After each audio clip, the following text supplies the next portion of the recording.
Hi, Emily. Thank you so much for being here today. Oh my gosh, thank you. Congratulations to you. This is so exciting. So thanks for having me. Yeah, it's so fun. I'm loving it, starting to just learn about all different women and their journeys. And it's so inspiring. And your journey is one that I know is going to be so interesting to so many and so inspiring. You even sent over your bio because I asked people to fill things out ahead of time. And even Ben, my husband, was like, wait, let me read this. I didn't know all this. Like, he was super into your bio. So why don't we just start off with telling everyone who's listening just a little bit about your history, like starting, I guess, with high school and your journey to where you were today, because there's a lot of good stuff in there. Yeah, absolutely. So I was born and raised in the Conejo Valley, good old Westlake Village. Grew up doing all sorts of sports, as well as dance. I was a ballerina for 10 years and danced in like the Pacific Festival Ballet. But then I got to be 6 feet tall and on point shoes wasn't really going to cut it. So I started getting like all the adult roles and it was super awkward. 14 braces, frizzy curly hair, and I'm like the mother roles. So I was like, yeah, I don't think my career as a dancer is going to work. So I'd always been athletic and done sports. So I got pretty serious with basketball in 10th grade. And my sister was a really good basketball player.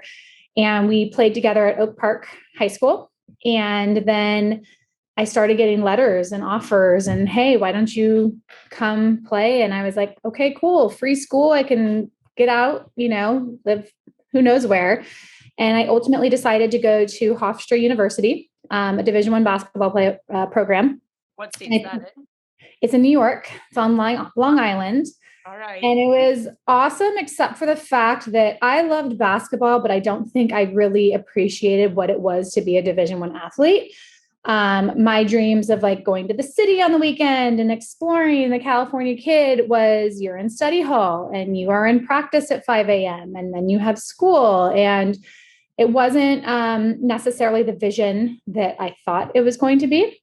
So was it a goal to go pro? Absolutely not. Okay. No. So that was kind of a whole thing I was trying to figure out is I'm going to do 4 years of committing my life to this Division I program.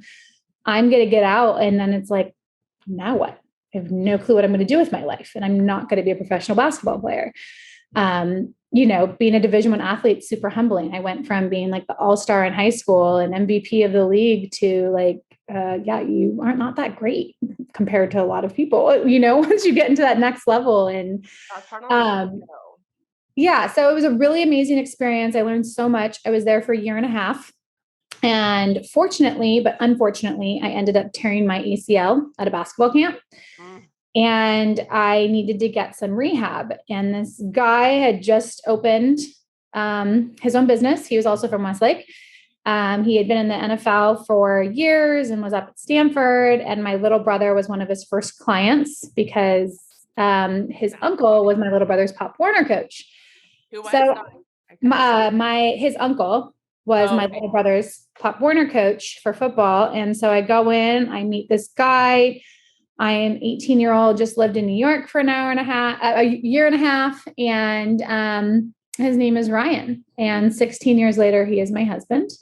And we have 2 kids together. And so I was one of his first clients. But you tore that ACL. Yeah, I know, right? There's a blessing. There's a lemonade out of lemonades, right? Out of everything or whatever that saying is. So it was really great. I came home. I actually had a medical leave from school. This is something we can dive into later, but I had some eating disorders, not based on image, but more control that really flared up once I tore my ACL and I didn't know what I was going to do with the rest of my life. Because at the time it was basketball. That's what I was doing.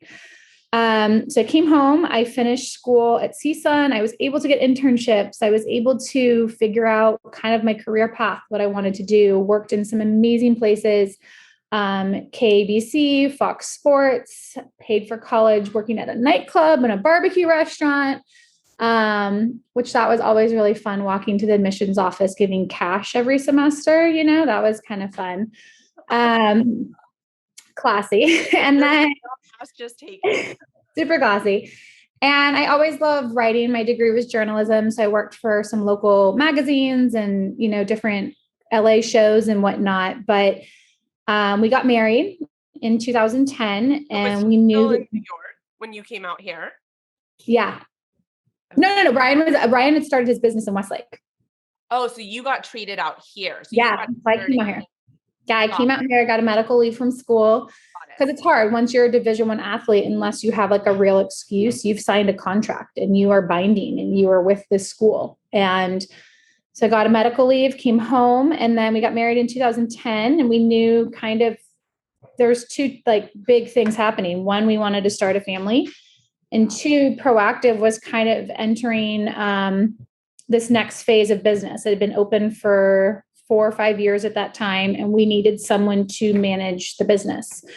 So I could drive to LA at 6 a.m, come home 8 o'clock at night, never see my child.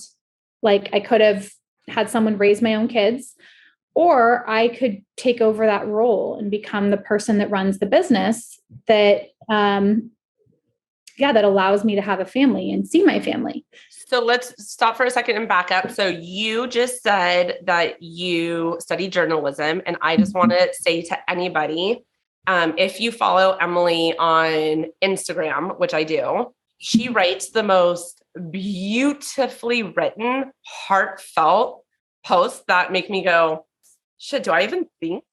And this way, like, can I even like conjure such beautiful thoughts? So if you don't follow her, you should, because it's just great to read what she writes. That's so sweet. And also, Proactive is the business that Ryan started. We'll just say what that is. And we'll go into more of what Proactive is today because it's pretty incredible. So you got married in 2010. So how old were you guys? How old were you? So here's the fun, more revelations on the podcast here. So I was 22 and Ryan was 33. We have a 10.5-year age difference, which for any ladies listening is the way to go, because by the time they're a little older, they're figuring things out. You have already figured it out. I can contest that. My husband and I are 4 months apart. And I'm like, there was so much growing up to do together, like to come in and someone like has figured their shit out. I'm like, it's like the butterfly had spread his wings and he was ready to go. And, I was always very mature, hang out with the adults, dated older. So it's worked for us. The whole awkward period when I was 18 and like we would like go get a drink until I was 21. That was kind of fun. We did a Vegas trip when I never got carded and I wasn't 21. But as soon as I turned 21, everyone's like, let me see your ID. I was like, I came here like illegally for so many years and now you want my ID, but whatever. Here it is. I'm legal. Yeah.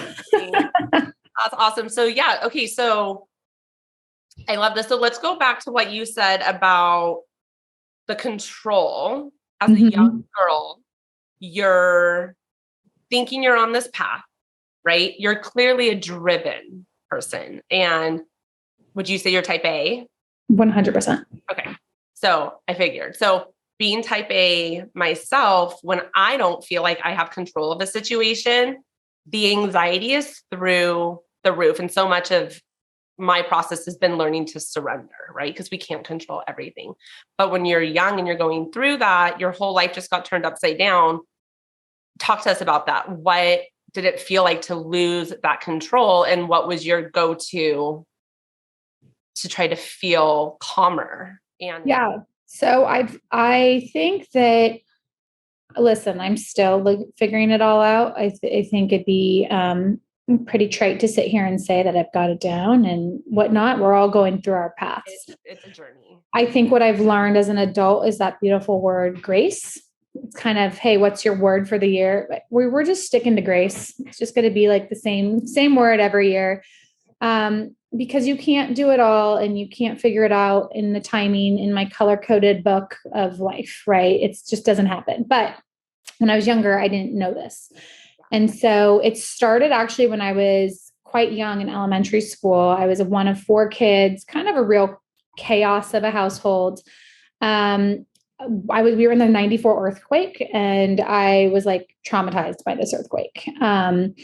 Where I was sleeping, it was just I could have not have been in a great position. And so I was really traumatized by the earthquake. And that's when my eating disorders started, based off control. So I wouldn't eat. So throughout life, I had a series of it in high school. And then when I went to college, when things felt overly stressful for me, when I didn't feel like I had a control of what was happening in my house at home or with my siblings or whatever it was, I could control one thing, and that was not eating. And so for me, it was never body dysmorphia. It was never, oh, I feel fat or whatever it was. It was, this is the one thing that I have access to that no one else does. Did a lot of therapy, love therapy, but yeah. And like to give like a visual of what that looks like as a collegiate athlete, I left my summer program, weighing, like 185. I'm 6 feet tall, 185, was in really good shape. And when I had to clock back in after I tore my ACL, I didn't know like what I was doing. I clocked back in 3 months later at 150 pounds. So in 3 months, I lost 35 pounds. And that's when I went to my coach and I said, I'm not okay. I'm 18 years old. I am been living a year and a half over here in New York. I have a really bad injury. I don't feel like I have a support system here. And I need to go get help. So you were your own self advocate? I was, because I had been down the path before and I knew where it was heading. And, let's get serious. I had also been dating Ryan distance wise. So that definitely played into it. I wanted to be back home, and I was starting to have everything hit me where, what am I doing with my life? Like, what is happening? Like, if I continue on this path of basketball, like what am I going to do? Who am I going to be? Like, I can't go get that internship. I can't go get a job. It's not possible. So I just felt you're so everything. Process all this. I'm kind of always been an old soul. Yeah. I was going to say, cause like at that age to even have the awareness to have those thoughts is pretty impressive. And to feel confident enough or scared enough or both to advocate for yourself is pretty badass. Thank you. Yeah. I mean, you want to raise a daughter that's going to do the same for herself. 100%. And I'm really lucky. They granted me the medical leave. I came home and I got some really good therapy, both physically, mentally. Brian was a huge advocate for helping me get healthy. I joked for the longest time. I was like, man, I got to get a whole new wardrobe because like nothing fit, like once I like gained my weight back, but now it's really healthy. So I'm thankful that I was able to come back on such good terms with the school. I still have really great relationships with my teammates that I was, and everyone was so supportive and kind of understood what I was going through. That's awesome. And you got through it and you persevered. And sometimes when life gets hard, it's just so much easier to not. Yeah. We have to tackle self-growth and self-reflection to improve as humans. So I think that's pretty amazing. Okay. So then you're back and you kind of dive into this media world. Yeah. So I saw you were even involved with the Ellen show. So you're getting exposed to this whole different type of world. So what was that like for you? The media world is fascinating. I worked at KBC as an intern and then was hired by them. And I worked there for 4 years. 3 of the years I was on the news side. And then for a year I was on the entertainment show on the red carpet.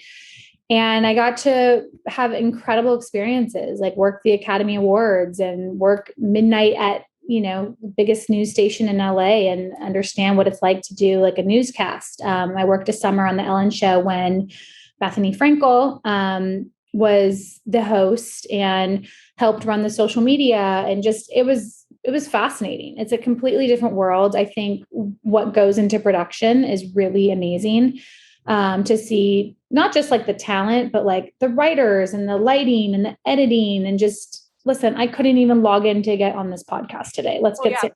Let's start with that. Cause Let's Emily, get serious. I couldn't get the volume to work. She couldn't hear me. And it's so good because I can't do technology either.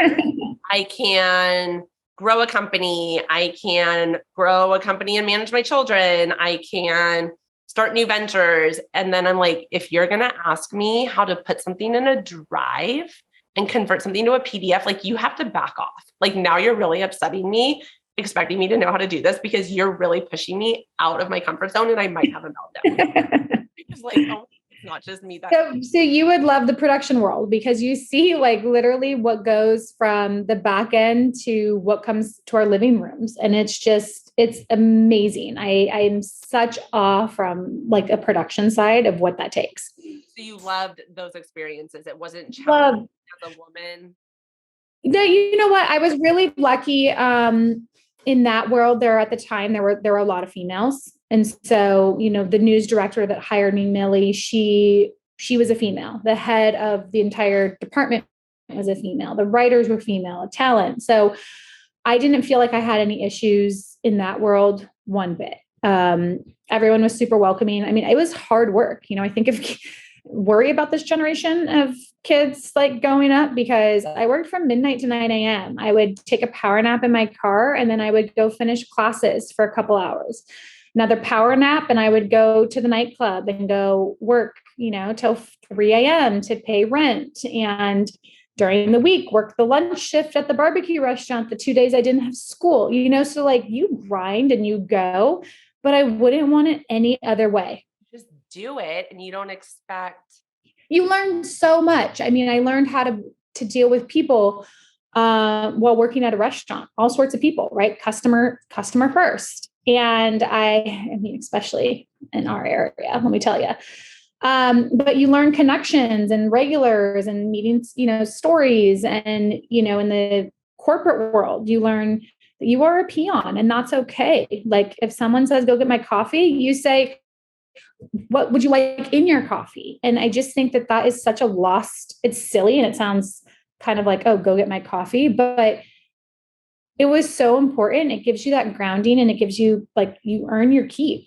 And I was able to work alongside women who paved that role, right? The women that my news director at the time, she was in her 60s. And if it hadn't been for women like her, I wouldn't have been there. And so you want your coffee? Awesome. Like, tell me how you like it and what time you want it. Learn as a young girl with women superiors. What was your takeaway from that experience watching them?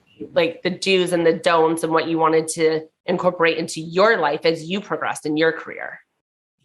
What's so funny is I think I do hear this narrative of women who are afraid to speak up or who like it's hard in a men's world or whatnot.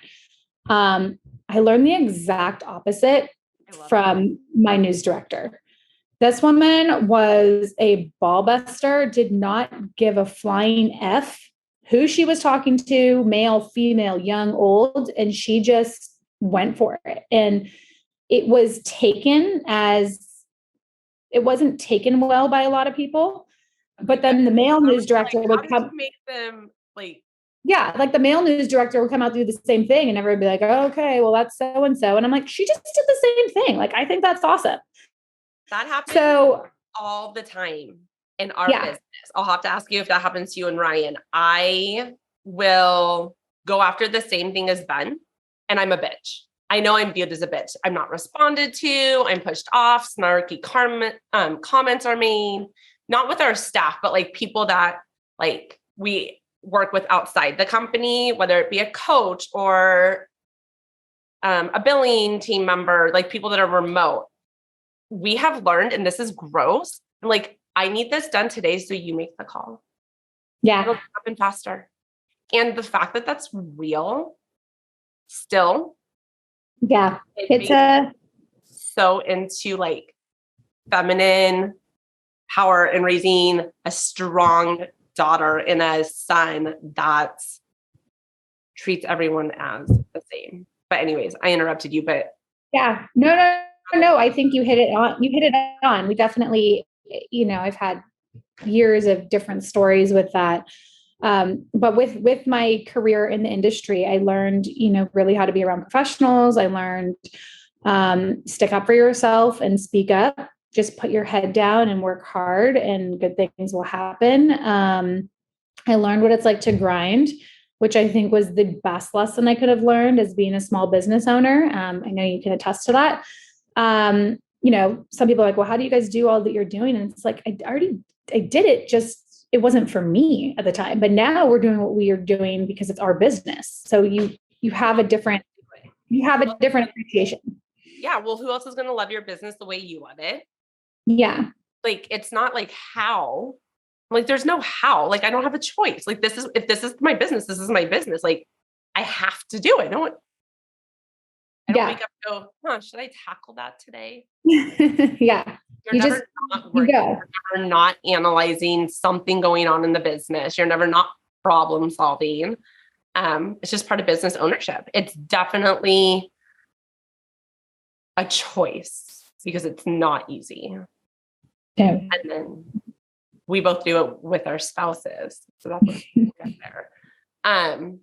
So that's awesome. So then you're in this career, it sounds like you really got foundational skills that were such a gift. And, for everyone to be able to get immersed into a world like that and get that takeaway, I think would be really awesome. I think our kids, we both have kids the same age. They want things and they want it immediately, right? Like there's no wait, and having to learn to wait is so important. Like, save your money, do the chores, work hard. You don't get to just click Amazon and then he's like, when's it arriving? Like, dude, everything's so immediate for them. They don't know what a commercial is. Yeah. Just power through a TV show. Okay. So then you and Ryan decide time to start a family, and you at the time were living in Westlake and commuting to LA, which for anyone that doesn't know the area, that could be an hour plus commute. It was brutal. And at the time I was offered an extension to continue on with the Ellen show. It was like the summer. And, the rule of thumb is you don't leave until Ellen leaves, or like till the execs leave. That, like, you don't really have like a set time. And so when you had to be there at 7, 8, which means you're leaving the area 6, the latest. And it's like, when are you going to be home? And it's like, I don't know. If they leave at 6, then I get to leave at 6. If they leave at 7, 7. So I just, as super type A OCD, that was not my jam. I like to kind of know a little bit more of a schedule. And then, you're an entry level position, right? So it was an amazing experience, but what I'm making, financially, because that obviously plays into it, what I'm financially will barely pay someone to be a sitter. So it's kind of like, what's the point? That's kind of what I got to, is I don't get to see my child. Yeah. Right. I don't get to see my child. I won't get to see my husband. And I'm going to try to just be grinding. I wanted to goal there though, when you started, like, was there a position that you thought you wanted? Just in the entire realm itself, my dream was sports journalism. I wanted to do sports broadcasting, but again, I can't move to the middle of Hope-Dunk, Iowa and do a career there for, a couple years and then work my way up to the next market. In that industry, you have to work your way up in markets. And it just wasn't in my path or season because my husband was my priority and there was no way that he was going to move his business. Obviously, roots are grounded, lease is signed. So it's kind of like ironic that I do a lot in sports now. I'm completely immersed in the sports world. I still get to do a lot of writing and creative, also buy toilet paper and mop the floor and make sure that, things are going like, my resume just expanded. But I get to do a lot of what I set out to do. I just took a different path to get there. I think for me, like, looking at that's really beautiful because we want to control our destiny, right? Like, especially type A, you want to say, like, this is what I want to do. this is how I'm going to get there. This is my next step. And I think it's so important to be driven and focused to be successful. But there's also this element of releasing the control and surrendering to the process and letting your life organically unfold and being just showing up for your opportunities. And then full circle, you ended up with this beautiful business. Your kids are right next to you. You work with your husband and you're in sports. Yeah. It's, I think it's one of my favorite quotes is if you want to tell God your plan, he'll laugh. Yeah. And it's, I think people that see where we are or what we've done, it's like, oh my gosh, how did you get there? And it's like 16 years of a lot of mess ups and mistakes. And here we are, it's not like this was this wasn't the plan, but it's a better plan than I could have ever imagined. It just took a lot of tears and long nights and mental breakdowns to get there. All of those. I went to school to be a speech pathologist. Never did I go to school thinking I'm going to be a business owner and a boss, and nothing is a steeper learning curve and more humbling than figuring out how to do those two things, because it's a whole new world and it takes you out of what you were trained to do. And you have to learn this whole new skill, and you want to show up for people in the right way, but you're also trying to keep this business profitable. And then you have your clients too, right? Like the people that access the services that you offer. And then you have these children. And I really like to say on this podcast, I'm sure I say it every episode, balance is bullshit. There's no way that as women, we're going to have work-life balance, right? It's a bunch of balls. You're juggling them all.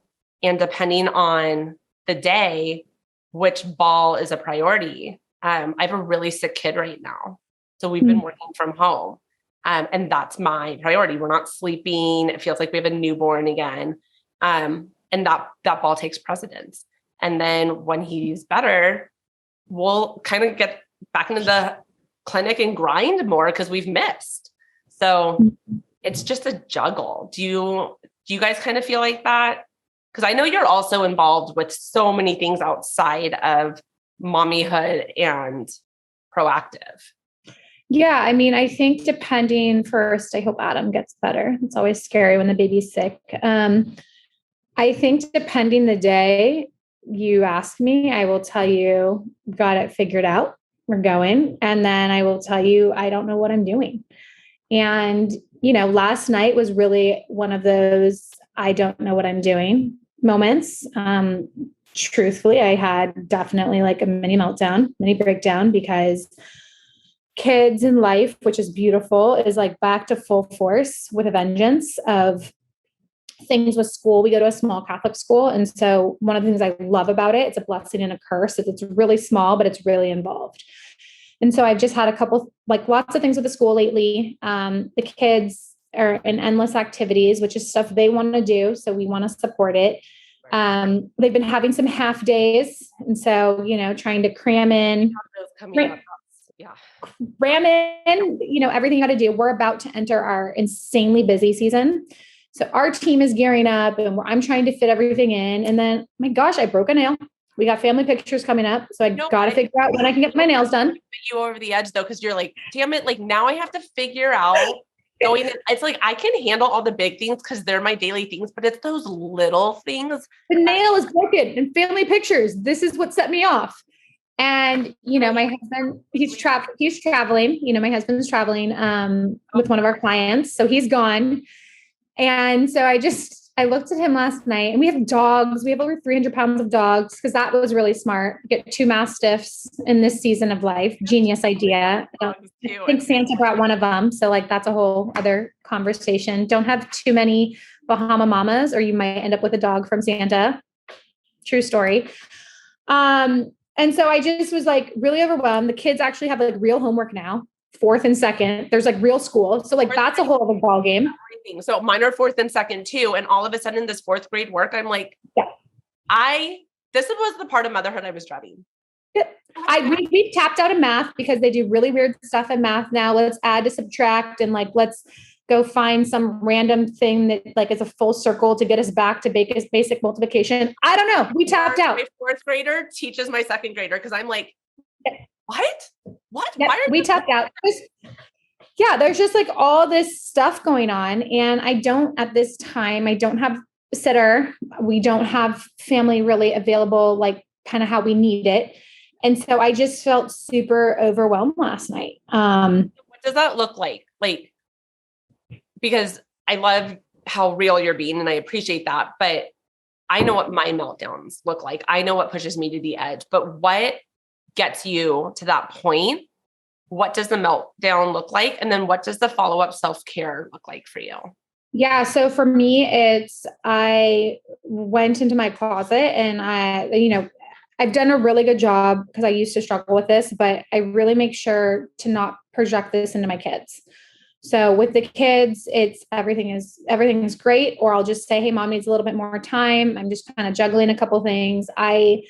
God graced me with the most beautiful 2 children I could have ever asked for, who are so patient, loving, kind, and they just get it. They've grown up having 2 parents that have a business together. And so they know. So they thankfully kind of handled themselves. It's like, well, that's the thing. I can't even be mad at the kids. It's not even the kids. The kids are great. Kids are the easy part. But I went into my closet last night. They went to bed and, I cried, right? I had like a little moment where it's just like, that this is really hard. I could sit in that, or I can put on my big girl pants and be like, suck it up. Ryan wasn't home last night. He was already traveling. Ryan was home and I just told him I wasn't available. So you didn't go to him. You kind of you like that alone, like, let me process. Yep. I like the alone process because Ryan, one of his most beautiful qualities is that he is a fixer and he wants to fix the situation. But in that moment, I just want him to shut the fuck up and let me like be upset and like wallow in my own self-pity. Mm-hmm. So I know that I'm not going to get that from him, but I'm going to get that from sitting in my closet, having a little bit of a moment. Then I go into my sauna blanket that I have. It's like what's like the weighted blanket, like your coping mechanism. So my sauna blanket, it's like my coping mechanism. So I lay in it and I just warm. Yeah, it's an infrared heated sauna blanket. I feel like everybody needs that. I didn't even know that existed. I'll like bury myself in blankets to get that pressure, or I'll like put in a heat pad sometimes for that warmth. But like the fact that this coexists, like Santa. It's the best thing ever. So I lay in it for 50 minutes and your arms are by your side. So you're like, literally like, you can't be on your phone. You can't, like, the world can't bother you. It's 50 minutes, 30 minutes in, you get like heavy breathing because it's getting really hot. So I'm working on my breath. Like I'm trying to like reground myself. And then I just got up early this morning, did cardio, and like, we're back in business. You know what I mean? Like it just, and that was part of my breakdown yesterday. I was, okay, he's going out of town.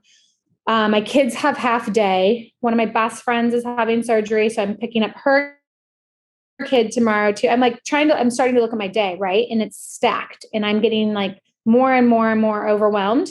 Yeah. And the thing I thought was, can't get my nail done. And when am I going to get my workout in? Because my workouts are like my saving grace. They are my therapy.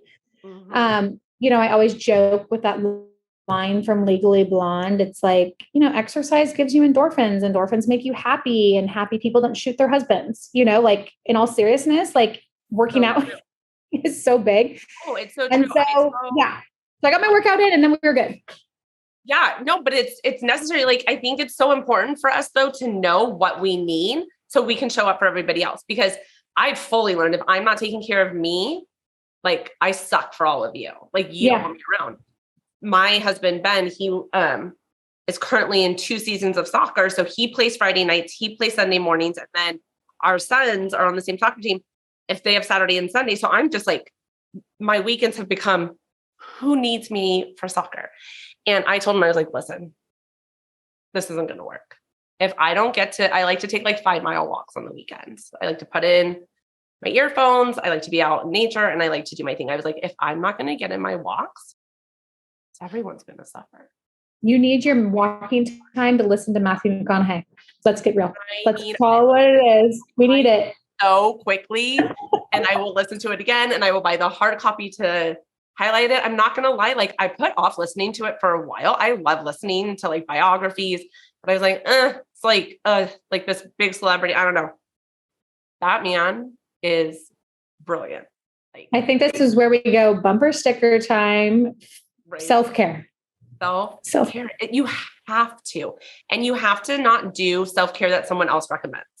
You have to do self-care that works for you. I think so much of getting older is listening to your gut and your intuition and not doing what you think you should do or what others advise you to do, but just really listening to yourself. Like what lights me up in my career? How much time do I want to be present in my children's week so I feel calm and accomplished as a mom? For me, that's not all week. Like I wouldn't be a good stay-at-home mom. And I know that about myself, but I want to be there sometimes. And then what is my self-care, right? Like I need to be outside and walking. I hate the time change that's coming because it really fucks up. Yeah. Now it's dark when I get home. You know, it's a good thing I started doing that. It's like kind of my jam the past couple months. I pick a time at the end of the day where I'm off my phone. And people who like contact me a lot now know this. Come like 8:30, 8 o'clock, like peace out. And I don't really watch TV anymore. I read. Because what I was finding was happening for me personally when I was watching TV is I would still have my phone and I would be scrolling or I'd be thinking about something or adding to my to-do list. I wasn't really off. Reading, I found, is the only thing that really shuts my mind off. So even if Ryan's like watching a game or like he's doing something, he knows like that's just kind of like my reading time. And that has like helped me immensely. You really have to be present. I love reading too, but I'll go through phases where I'll like plow through a handful of books. 100%. I can't get into the next one. Yes, 100%. I took Instagram and Facebook off my phone probably a year and a half ago. So I can only see what's going on if I'm at work and I'm at my computer. But I found TikTok. And I am a TikTok junkie. I have learned a lot of shit from TikTok, I will say. I'm not a TikToker, but I've heard all the things. I don't post anything on TikTok, but you spiral down this like hole of like, oh shit, 45 minutes just went by. Hey, if that's what you need to like replenish your soul, you do you. Great. It's still that doesn't matter. No judgment. That's the thing. No judgment. My best friend works like a ton and she loves to watch Housewives. And she's like, is it the best thing? And I was like, no, but it's mindless and it's what you want to do. Like, who's to say what you need to do as detox time is like what someone else should do? Like, you do you, and like, don't be ashamed for it. I got to zone out. But like, I do think when I'm in those book places, like it's really great because you're really just focused. Housewives is great. If I can be in a good TV show, I will put down the TikTok, but I've kind of been struggling to find good shows lately, but I just found Tell Me Lies. Ooh, I haven't seen that one's worth it. And my husband doesn't want to watch it with me. So we've been separating at night and he watches whatever he wants. I mean, I think that's totally okay. I don't think like you have to hang out with your spouse the whole time. My husband is my best friend, my business partner. Like we are with each other a lot, which is, but I'm really grateful with that because our lenses of the business are so different. So like, we work together, but like we have such a different role that like, we're not working together, if that makes sense. But like, once we get home, there's some days where I'm just like, I'm going to go read. And sometimes I read in my sauna blanket and I'm in my happy little place. And I think that's okay. You know, like, of course it's okay. Like, you're taking care of yourself.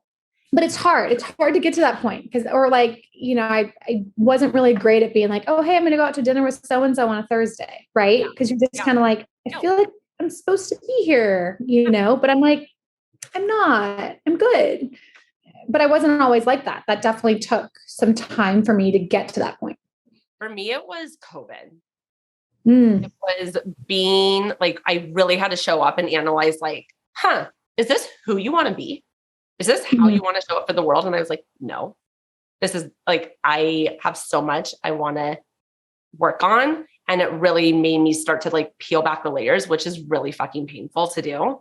That's awesome. But then as you peel them back and you start to like reprogram or put things back the way you want them put back. And I mean, it's not done. Like it's a decision every morning. It'll be for the rest of your life. But then it's like self-care is okay. Taking those moments is okay because it impacts how I show up to my employees. It impacts how I show up to my husband and my children. It impacts my own mental health. So I think that's really important. So going back to working with Ryan, for Ben and me, I tell people very honestly, we were in a shitty place and starting to work together saved our marriage because we had like a common goal. We two have very different roles in the company. Bigger decisions. Do you have similar personalities or are you completely different? No, like we could not be more different. I'm so loud. I mean, I come from a Jewish family, so it's like feelings are out, voices are raised, everybody knows everything. And every feeling I have, I'm going to feel it 110%. I'm going to live in that emotion, whether it's a high or a low. And I think like this and I move like this. I think because I'm an Aries, so I'm fast. Ben is quiet, introverted, wants to process everything, slower to react. And like, yeah, do we balance each other out? But like, is that why we've been to therapy so many times? Because we are so different in our approach to the world. Yeah. And we got together when we were 21. So we grew up together too. So I think it's a blessing and a curse being so different.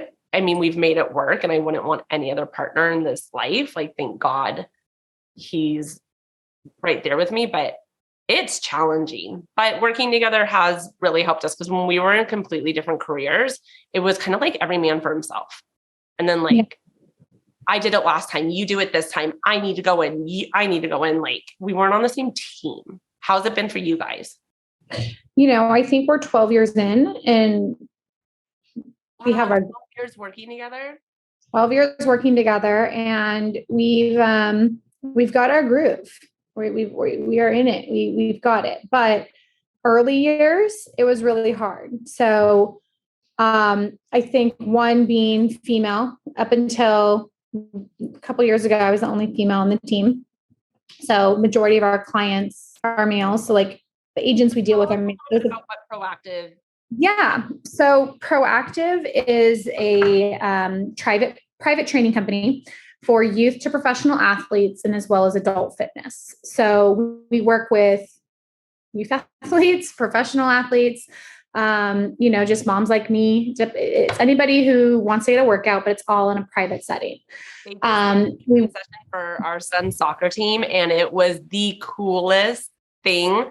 The boys had the best time. I just got an analysis, and I'm trying to like read through and understand. But the facility is beautiful. Your team was patient and kind, and it's so cool to see what goes into making an athlete. Cause like, I didn't know there were all these, reading the analysis that there were so many parts to look at when you're creating.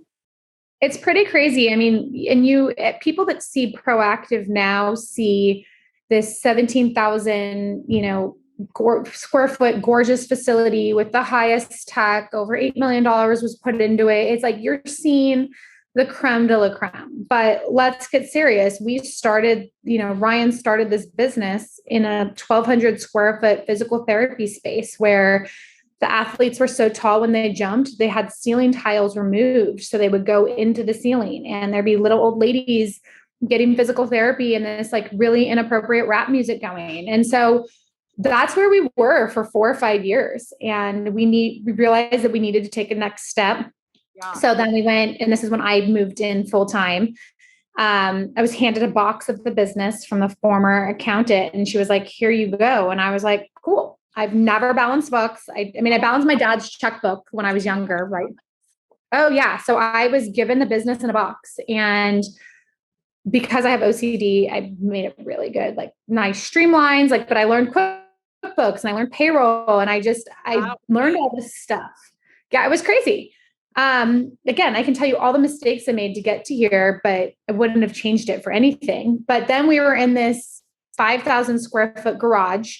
We had no AC or heat. So on a really cold day and a hot summer day with a bunch of sweaty, large humans, let me tell you how that fun that was. One bathroom. Again, there are some large humans that I've had to follow into that bathroom.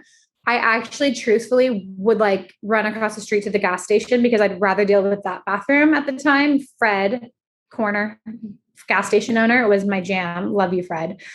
Because it was just a very traumatic experience following some of these guys in the bathroom. Let's get serious. So we had a crazy path for 15 years. And then because like that just goes to show like what you have to persevere through, and you have to keep going when it's really fucking shitty, no pun intended. So literally bumper sticker time. Let's bumper sticker it. It gets shitty, literally. Just figure it out, right? Yeah.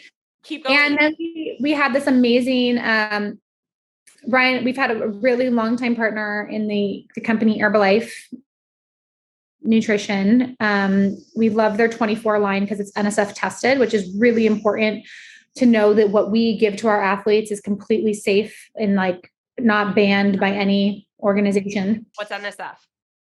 NSF is basically, I forget the exact name acronym, but it goes through multiple rounds and millions of dollars of testing to make sure that there's no like performance enhancing drugs or substances that are in the protein powder or the product. So for us to be able to like say, hey, this company that we work with has a line that NFL, NBA, every organization around the world, sports-wise, approves is really important to us. So we went to them in September 2018. We went in with this crazy idea. We said, we want to be the leaders in sports performance. You want to be the leaders in sports nutrition. This is this idea we have. Do you want to do this with us? Was this your idea? You know what? Actually, no, this was Ryan's. And I'll tell you, I mean, you should do a whole podcast on him. He's the most interesting human in the world. His Proactive was started off a thesis project, was his thesis when he was getting his master's in sports science. He was working at Stanford and he was getting his master's degree, and it was literally his thesis, and later turned that into his business, which is the coolest thing ever. But we were kind of really expanding and growing. We're in our little garage, our 5,000 square foot garage. And we had a lot of our clients parked in the parking lot across the street. And old owner that owned the building, he was awesome. We paid him a couple $100 a month, like no problem. Well, this new guy took over, Dale. And Dale was really like the catalyst, like the spark in us to say, we need to get out of where we are. Yeah. And so Ryan was like, I have an idea. And he and we do an annual retreat every year together, just the two of us. Because I just happen. Yeah. We went on our retreat and we started slides and information and throwing it down. And he's traveled all over the country to different conventions or different businesses. I think one of the reasons Proactive is successful is because there's no egos. So he will go into another gym. He will talk with another trainer. He will say like, what can I learn from you? You know, there's so much you can learn from other people in the industry, and which is like such an anomaly, especially in sports, sports performance. And so we had a binder. We had a list of everything that we wanted to do, and we just formulated a pitch. And so September 2018, we went on our retreat and we flew back, and the next day went to this pitch, like literally the sweatiest palms in my entire life. And they said, we like it, but let's think bigger. And fast forward, April 2021, we opened this dream facility. We signed the lease actually November 1st, 2019, which is bonkers. So we built this during COVID. Yeah. So like you talk about your time of growth during COVID. Oh my gosh. We were building this facility, which we've never done before. Like what's a wireless access point, AKA WAP on a map? I don't know, but like you have to learn all this stuff. And, we built it and we were home. The kids were on Zoom and we were like figuring it out. We were together constantly. let's get serious. There's work, there's life, there's business, but there's also family. We were dealing with a lot of family stuff on both sides that was really heavy. My side, not so great, like just relationship stuff within the family. So that was like bad heavy. On that end, Ryan's stepfather was diagnosed in January of 2021 with cancer, and he passed 4 months later. So that was like completely heartbreaking. So we're dealing with all of this, right? While we're building, we could have had all the excuses in the world, but it happened. And it's like, oh, how did you do it? Because we have the best freaking team in the entire world, and it wasn't us. And I think that's what's like so important to always recognize is, these people at the top that have these businesses and they smile and they're like, oh yeah, look at how great I am. And it's like, you dick, it wasn't all you. Like, you have this team. And that's why Ryan and I are very much like, we're never like proactive is like our business. It's our team's business. Because if we didn't have all these moving parts and like all these amazing people with talents, proactive wouldn't be what it is. And I was laughing when you were talking about like time and like COVID during all this, right? So like family, business, kids, all this chaos. That summer, Ryan was like, hey, I think we should rent an RV and drive to Idaho. His sister was getting married. He's like, I think we should drive to Idaho together. And I literally looked at him and I said, I love you. And I really hope you don't take this the wrong way. But the thought of you and the kids for a couple of days, all of us together in the RV after this last year is like the worst idea you've ever had. And I have no interest in doing this, but I love you. Let's compliment sandwich it, right? Let's start with an I love you. Worst idea, horrible, but I love you. And so like, it was chaos. So yes, we are here. We are in this beautiful facility. But it took a long dang time to get here. Yeah. And I love that because that's such an important message when you're starting out and you're trying to figure it out. First of all, you can't learn it and then do it. You learn as you do. You fake it till you make it. You have this vision, you have this goal. I remember when I took over my clinic space, God, how the fuck am I going to fill this with enough therapists and kids to make this rent worth it? And now we had to take over 2 extra units in the building. But you just learn by going, you learn by trial and error, you learn by mistakes, you learn by breakdowns, and by getting up and doing it again. Yeah. It's not for the faint of heart. It's for small businesses aren't for the faint of heart. Because at the end of the day, you're not worried about you. You're worried about everybody that works with you and your team. And that was the hardest struggle for us during COVID was I was worried about our team. They have families and they have mouths to feed, and I knew we would figure it out, but it's really true. Ben and I love our team, and, we deal with insurances, so we don't need to go down that road, but it's pretty fucked up because the cost of living has increased and insurances won't raise the reimbursement rates. So at some point, like, we're off balance. So we have gotten to the point where we're like, if we can take a little from Fox to help support us, that's great. But we both have started extra businesses. He's gone back into the CPA world. I'm doing some stuff on the side because we're like, if we could just keep our staff who we care a lot about employed and allow their careers to continue and grow, like, okay, like, let's keep it going. Let's keep it going because we treat so many children in this community. But there's definitely roadblocks of like, for us, it's fighting insurance companies and denials and all this stuff to get what we need, for the business. But I hear you. It's so hard. That's a whole other thing. I think you could band together with a bunch of people and talk like being a small business, and then let alone being a small business the past 3 years and how challenging it's been. Because there's a lot of moving and shaking parts, and ultimately small businesses are the backbone of the community, and the owners are the ones that take the hit and are doing what you and Ben are doing. Ryan and I did the same thing. We deferred ourselves for 2 years. Yeah. We thankfully had some stuff saved, but we did the same thing because there's some stuff saved, but it's like, I don't want to touch it because, I'm not going to lie. We've touched it a couple of times during hard months for the company, but it's my safety blanket and I don't want to touch my safety blanket. I also think, I don't know if you feel this, because we're a health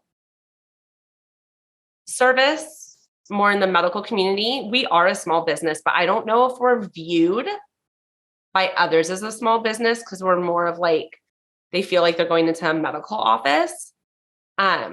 So that part has been interesting. I think like people view small businesses as like a small boutique or a locally owned coffee shop and bigger versions of me around here. And I'm like, that clinic is Starbucks and I'm the little coffee shop on the corner. But I don't know if it's viewed that way. And you don't want to like shout it from the rooftops, like, hey, you have to support me because I'm a small business too. Because people, it's just not how we're viewed. But I do it. I say shift that narrative and shout from the rooftops. Everyone sees who we train, right? We train some pretty big names and everyone's like, oh my gosh, you're this crazy company. You must make so much money and blah, blah, blah. All these like mind things go in their mind. And I'm like, yeah, so we have costs, we got rent, we got staff to pay. And, I make sure to let everyone know that like we are a small business because it's kind of like social media and Instagram and your TikToks, all that stuff. It's also fake, right? People come out and they're like, look at me, this perfect life and blah, blah, blah. And like, that's how sometimes it's like, I think people view our business as, oh, everything is fantastic. It's like, no, if we're in the green, that's a great month. And so I am like the biggest champion of small businesses because I do think that stereotype happens. And I don't think it's fair. My eyes are starting to sting because I think it's such a struggle. Like I tried to sell like, clothing. I'm like, can we sell anything here that's not through insurance? Is there any way to like bring in? And so far we're not having a lot of success and it's really, really hard. And I'll have people from like grad school or my past reach out and be like, wow, like your business has done so much. Like you must be like so happy. And I'm like, I wake up every day and there is something to tackle. Like you see my Instagram version and that is, I don't even know what you're looking at. Like sending you highlights, but that's what I say. Instagram is definitely highlight. I think, when you talked about my captions and stuff, the last couple years, especially during COVID, I try and be a lot more real. I try and be, because I was getting that a lot. I was getting like, well, everything is like so great and happy. And I was like, you know what? If you really want to sit down and have a conversation about like reality, I'll do it because you're seeing a 1% glimpse. Like my family is a mess, my upbringing. And there's just so much that's not out there. But I really think for small businesses, I sent a bunch of texts yesterday to people that owe us money. And I said, this is Emily, owner of Proactive, and you have X amount outstanding balance. And I just want to let you know, as a small business, this really impacts our team. All of a sudden, payments are coming in, and it's just, there's just these perceptions that with success publicly means that it's success financially. And that's not always equated, right? So it's like, how do you measure your success? Yep. And I measure it if we're in the green at the end of the month and our team's been paid, then I'm like, that is great. All about payroll. Like we got on Fox Sports. That's great. But that doesn't really help me with my, and that's where our lenses of the business are different. So Ryan is very much the vision, the training, the programming, the connecting and whatnot. And I am kind of probably your world. Like I'm the tough guy. I'm the bad guy. I was like, are we HR compliant? Have we gotten paid by this person? Like, let's look at this contract. And, I am the one that is like, roll, kind of the bad guy, and that's okay. But those are our lenses. Yeah. It's hard. It's hard. But I mean, we continue to do it. So it's worth it. And I love it. But I think I'm going to take on your as a small business line because you have to, because I think people will support you more. There's nothing more beautiful or more of a testament to a business than saying you are a small business owner. Because anybody that has any inkling. I was raised by a small business owner. My dad and my grandfather owned a small business. So I am just like all like, if here's this and here's this, like I will choose that small business any day. Yeah, you get it. And that's what I grew up with. I mean, when Ben joined Fox, that's it. Like, this is what we have, right? And our employees come first. They get paid before us every single time, as it should be, right? So yeah, it's an interesting thing. You're making my wheels turn. I've got you for a really long time and I want to let you go soon, but I want to go over 2 more things. I want you to just briefly talk about this retreat that you and Ryan do, because I'm obsessed. I love it. And then I'll ask you my closing question. Yeah. So Ryan and I, the first couple of years, it was hard getting our footing. I really wanted to respect him as being the one that started the business. I didn't want to just come in and be like, well, I'm the wife, I get to do this. Right. I really, up until 3 years ago, for 10 years, I had an email that was info@Proactive SP. Only 2 years ago did I make Emily at Proactive. Like I finally owned it, came out from behind the scenes. Right. In like most team pictures that we post like publicly with Proactive, I am not in it. Like I've made a really concerted effort to make sure that I respect that Proactive is his baby and it is ours together, but it is still, at the end of the day, if we're in a disagreement, I tell him I defer to you because this is your baby. And so like the first couple of years, it was really figuring out that balance. It was, on Sunday, we're in there mopping the floors and we're cleaning and you're grinding and get home. And at the end of the day, it's like pillow time. And it's like, hey, whose accounts are due? Like that's like the pillow talk. And you're just like, what is going on? Like, what is happening? And then the kids come into it. And so that adds a whole other layer. And you're like, you're changing diapers and you're like, hey, so did you look at that contract and blah, blah, blah. It's like, you're just in any waking moment. So the first thing we implemented right away was once a week date night. So we had a sitter who would arrive every Thursday. Every Thursday, 6:00, our sitter would arrive. We might go to Costco because that's what had to get done. We might walk the lake, which is like our favorite thing to do. We might go to a nice dinner. We might go to a movie because we're so exhausted. We don't want to talk to each other. Like whatever it was that fit in that season for us, we do a date. So that kind of ultimately started our like retreat idea. And so every year we go away for like 4 to 5 nights, just the 2 of us. We, cause you get it. You're a business owner. Like life is, I don't like the word busy. So I use the word full. Life is very full right now. And it's full of things that we love and we want to be a part of. I want to be a part of the school. I want to be a part of the kids and work and blah, blah, blah, blah, blah. But sometime in that fullness, you don't have the opportunity to really like hammer out different things and like actually have agendas and talk. Like you're lucky if you can just finish a sentence with each other.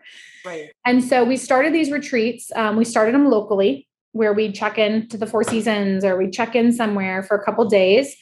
And I actually somewhere have the Post-its, but we designed this place in our pitch on our retreat. And we had like the big Post-its, like that you stick on the wall that I can't stand, but Ryan loves, which is why I got my acrylic boards in the background finally, because I live and die by Post-its. Oh my gosh, Ryan, like talk about tech. I'm like bad and he's defunct.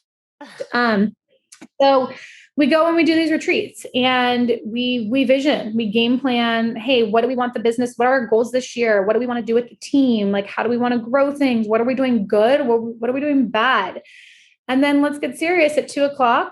We shut down the work and we have a cocktail and we enjoy being husband and wife.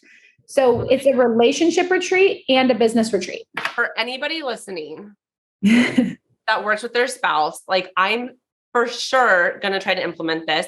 Ben and I don't do regular date nights. We don't do getaways. And do you know how many times my children have to say to us, please stop talking about work? And it kills me because I remember that with my dad when I was younger. And it's hard. And as you say that, because we go to work together and we even share an office, we're always talking about it. We are doing such different things all day long. I don't even think we have a full conversation. We used to plan in a 1-hour meeting once a week to meet, but that never happens. If an employee needs us, we allow that to trump our time. They never work. We start the week off of like, hey, we're going to meet like Wednesday at 2. By Wednesday at 2, he's like, okay, I got this. Or I'm like, oh, I got to go do this. And then the evenings come and you're just like divide and conquer the kids' activities. Yeah. If you're sitting down for a family dinner, you want to talk to your children. By the time they're asleep and you're calm, it's like 9. And I'm like, don't fucking talk to me about anything. I need to go out. It's really hard. And like the other thing that we learned through therapy that has really helped us is the phrase, I'm not available. So we learned this in therapy, and there's times where I'm like, hey, I want to go and talk about things, and or other times he wants to go, but the other person is really not listening. So one of our key phrases that we say to each other is, I'm not available. And that means no questions asked. Whatever you want to talk about, you can't talk about it. You have that person and say, but now I'm available. Exactly. And so that person is not ready in that moment to receive what you're bringing to the table. Yeah. And that for us has been huge. Like I used it the other night. We were going to bed and we were starting to talk about something because it was a crazy weekend, and he was started to talk about stuff. And I said, I'm not available. And he's like, okay, cool. And it's literally like no questions asked. Like you stop right then, because you have to respect that other person's space of like mentally when they can take something in. So like the date nights, the retreat, and like knowing when to really communicate with your partner if you work with them, that for us has been like life-changing. He told me he has boxes. And if I'm talking about something and he's not in that box, I need to not continue that conversation because he's not giving it his full attention because he's existing in a different box. Where I'm like this, everything fires. He's like, I need to do one box at a time with you. I love that. That's definitely Ryan. I think you and I are very similar in the sense of like, we'll be talking about, I'm just making something up. We're going to be talking about our grass. Yeah. Somehow within a matter of 30 seconds, I'm over here like deciding like what social media thing that we need to do for our business. And there's times where he'll literally will be like, how did we get there? And I'm like, do you want to know? Like, I will tell you the chain. And it's kind of a joke we do now. I will be like, so the grass reminded me of this and then this, and there's like 10 points to get to that. And then he's like, wow, like, I wish I could step inside your brain for a minute. And I was like, no, it's like, no, you don't want to be in our brain. Yeah. It's like, it makes sense in my head to say this. So I have to say this. Emily, Ben told me he has a nothing box. Where sometimes when I'm like, what are you thinking about right now? And he says nothing, like he actually means it. No. And I was like, what type of therapy can get me the nothing box? I think it's called male. He told me this is like a male thing. And I said, I'm so sorry. Please explain to me what happens in your nothing box, because there has to be some thought in your nothing box. And he's like, nothing. And I'm like, I can't understand. Goals. I don't understand. I think we're really in like a big transition right now of trying to learn that communication. He used to kind of like play along with my communication. And now he's really putting up the boundary of like, I don't communicate that way. And like, I'm not there and you need to like pump the brakes. Cause all my anxiety will like, just I'll regurgitate. Do you make lists or emails? So like something, cause what I used to do, and we actually still do this, like our days where we can't meet or communicate, we email each other. I'll email Ryan. I'll email like number 1, this, blah, blah, blah, blah. And I make a list. Yeah. And then like the last one is always like, I love you. I always put love you. I love you as the last one. And when he gets a chance, because sometimes he wakes up at like 4 a.m. He's a weirdo. So like sometimes I'll get a response from him on some of the things on my list. So we sometimes like, because I just don't want to miss that opportunity, but I also don't want to call him and bug him when it's not really the best time to bug him. So like that's really helped us is like started like a Google Keep where we would put things on there. That's too fancy, but that's too fancy. I can't, you saw it. I couldn't log on. We can email. Yeah. That's the best we get. It's true. Like I love, Ben and I have only worked together since 2020. So I feel like what a time to jump in to do it, by the way. It was such a scary time for me. And he was about to start his own little CPA firm. He had been like building it for 3 months before COVID hit. And we were like, we're not doing 2 small businesses right now. So he just like jumped in, and thank God he did. But I think we're still learning like how to like balance that communication. This retreat thing is, I love it. Factoring in date nights would be really helpful. But I think I say these things, but we still have our moments, right? It's not all butterflies and rainbows. So we've gotten to this point where like things are pretty in a groove, but there are times where I'm just like, I'll get like, I'm like, I don't want to work with you anymore. I'm good. Don't want to work with you. On our last retreat we just got back from, we did it last month, and he said, what do you see in 5 years with the business? And I said, and it was the first time I said this, I said, I see us not working together anymore. Really? And I said, I would love to get to that point. That's my goal. Wait, so why? Do you have other goals that you want to accomplish, or do you? I do. So I love real estate. I have my real estate license, and I do a couple deals a year. I got it honestly because a lot of clients that move into town need a rental or a home or whatever. And it's something that I would like to do. I would like to get back to, I love it. It's something just for me. Because ultimately at the end of the day, it will always be Ryan's business, and Ryan did this and la, la, la, which is fine. Like I let my ego go on that a long time ago, even though I know I'm such a huge part of it. Such a huge but I want something for me. And I would love to get to the point, by then it will be 15 plus years of us working together. And I don't know. I think that's the next season for us. That's the next goal is on board. 100%. He's been trying to push me to do this for a while. I actually wasn't supposed to be involved in the new facility and just kind of dove headfirst and was more involved than I anticipated, but it was COVID and all these things were changing. But I wouldn't change it. I'm so lucky. You marry your best friend, and to be able to last 12 years to work with my best friend, like it's the coolest. Beautiful children. It's like the coolest thing ever. Yeah. So I wouldn't change it for anything, but I think I'm getting there, and I think I'm ready. So I want to grow and do what I can this business the next 5 years. Yeah. And maybe before we have a lease, our lease is up in 4 years. So in 2 years, we're really going to be starting to have these conversations of like, hey, what's the next path? Yeah. Maybe we need like a 2-week retreat. I don't know. Might just throw it out there. Listening to your intuition is huge. That's kind of what, got me started even doing this podcast. I love being a treating therapist, and I love mentoring staff and working with the community and seeing the kids come through the clinic. But there was something there I was like, I'm not lit up enough right now. Like there's a hole, like I don't want to stop doing what I'm doing, but there has to be something else. And that's when I decided like I somehow want to navigate into working with women in business about the emotional and mental component, not the financial component or the growth component. Yeah. And I started, I reached out to a business coach and I was like, this is what I want. I have no idea how to get there. And she's like, well, you're going to start with a podcast. So here we are.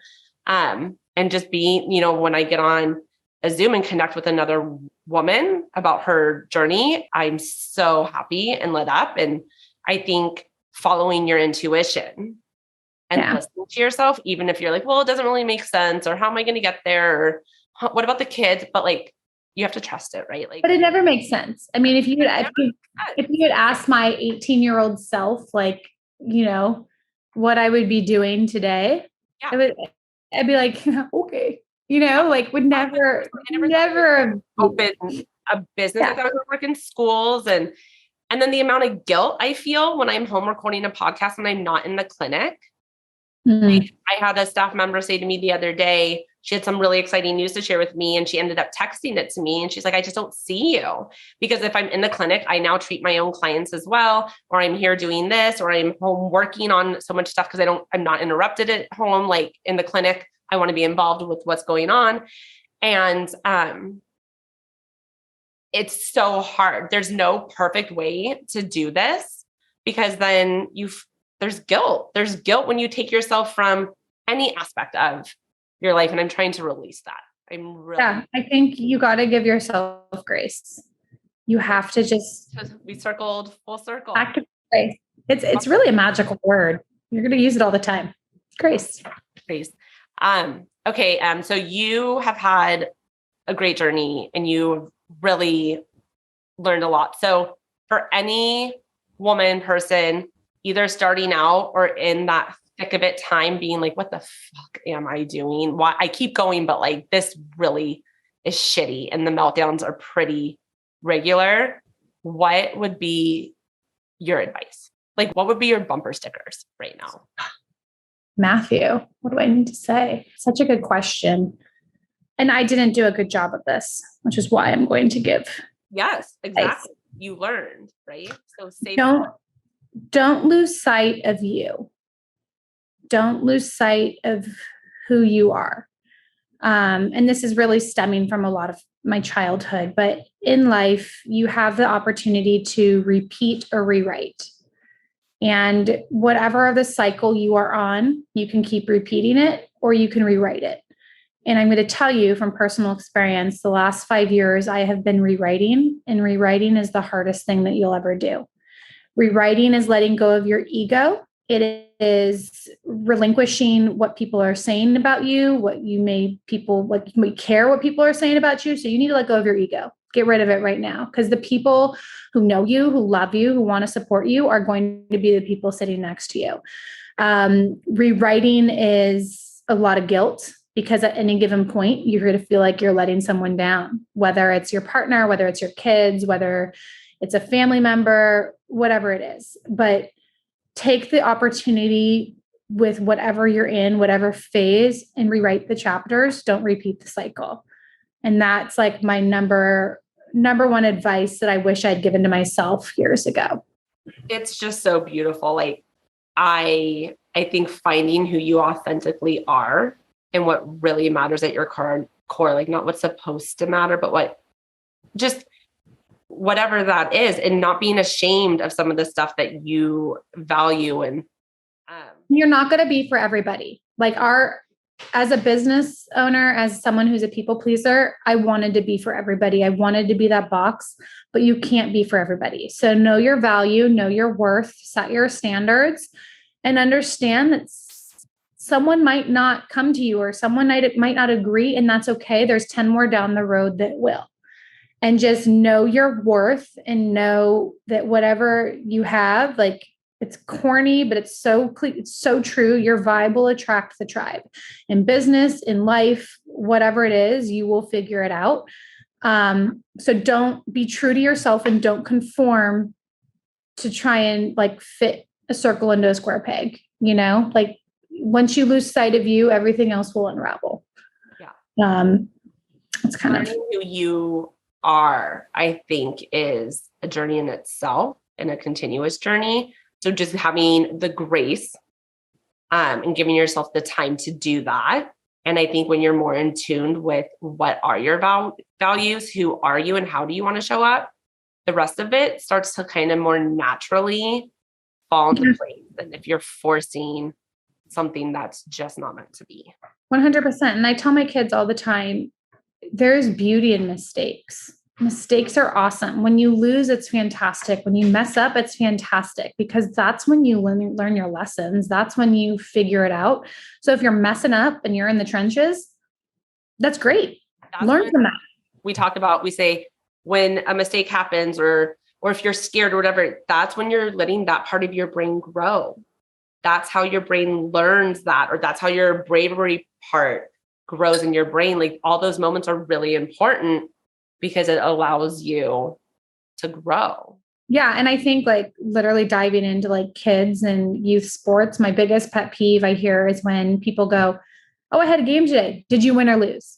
And it's my biggest pet peeve because we're putting so much weight onto like winning and losing rather than like, "Hey, did you learn something new? Did you have fun? Did you try a new position? Did you help another teammate up and show sportsmanship? Did you thank the ref?" There's so many other things that but I think just in general as a society, it's, did you win or lose? Is your business successful? Is it not successful? Did you get enough likes? Did you not get enough likes? And we're instilling this mentality.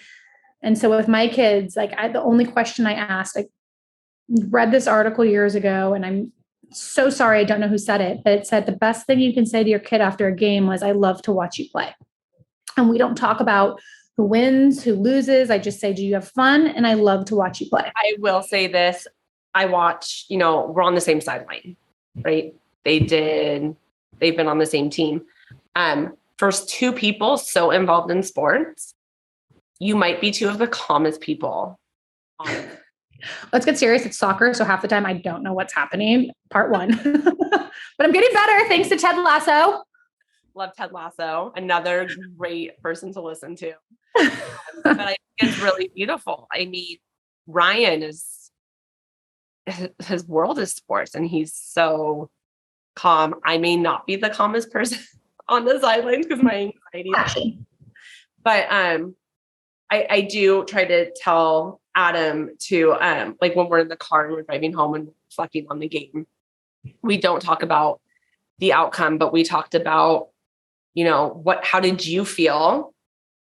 What do you want to try next time? What did you do well? And what do you want to improve on?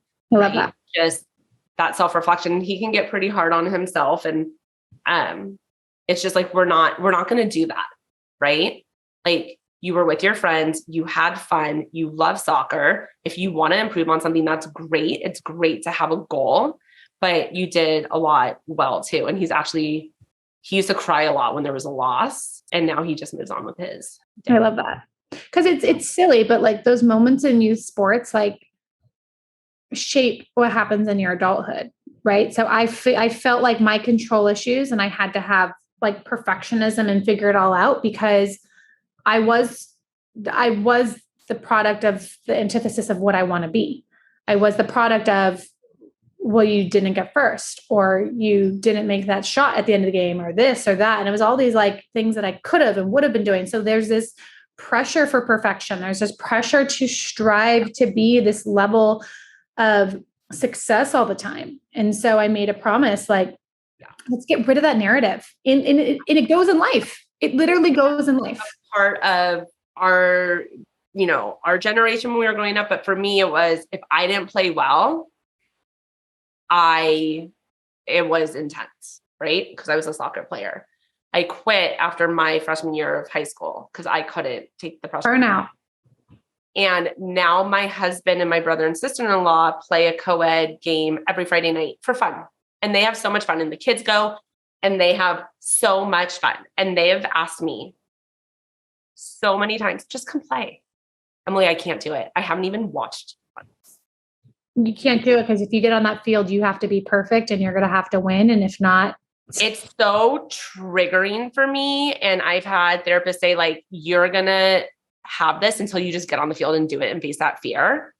And there's so many fears that I will push myself to face. And I cannot do this one because it was so traumatic to me. I'm sorry. About playing sports.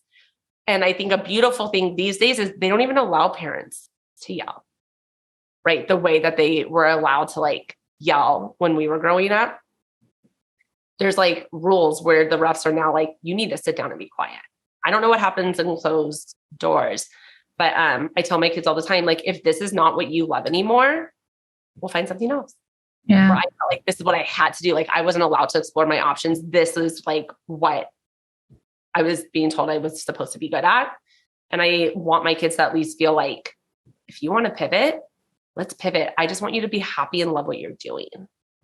And that's why you're a great business owner, because you learned that lesson. So people that are going through it now and struggling and trying to fit into this mold of what they're supposed to be, that's a pressure that they've probably felt since they were young.